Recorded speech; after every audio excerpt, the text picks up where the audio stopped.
तर मित्रांनो, आपण निघलो होतो घरी जाण्यासाठी. आता घरी जाता वेळेस म्हणलं डिझेल तरी टाकून घ्यावं, कारण येता वेळेस आपण डिझेल टाकलं नव्हतं ना, कारण येता वेळेस आपल्याला खूप उशीर झाला होता. त्यामुळे घेतली मग गाडी आपण पेट्रोल पंपावर.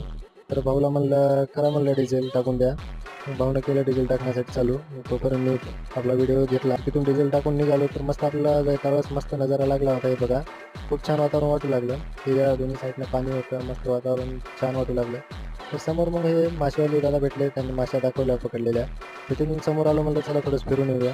तर मग आपलं कधी पण हसतच राहतं. तर हे होते दादा माशी पकडणारे, माशा पकडू लागले. तर तिथून आलो, पत्रकार होते आपले, पत्रकारा म्हणलं चला एखादी सेल्फी तरी घ्यावं. सेल्फी घेऊन आलो मग नांदेडमध्ये. नांदेडमध्ये आपल्या गावाकडले काही मित्र होते, तर त्यांना भेटून मग जावं म्हणलं घरी. तर हे आहे नांदेडचं बस स्टँड. तर तिथून मग गेलो आपण मित्राच्या याच्यावर. ते जाताच आपल्याला महात्मा फुलेचा आणि सावित्रीबाईचा पुतळा लागला होता नांदेडमध्ये. तर हे भेटला होता मित्र. तर मग चला म्हणलं चहा वगैरे घेऊ. मग जाऊन आपण मस्त गुळाचा वगैरे चहा घेतला. चहा घेतला, उमा तर गुपचूप बसत नाही, त्याला तर खायलाच पाहिजे. तर मग भाऊनं घेतलं बिस्किट खाण्यासाठी.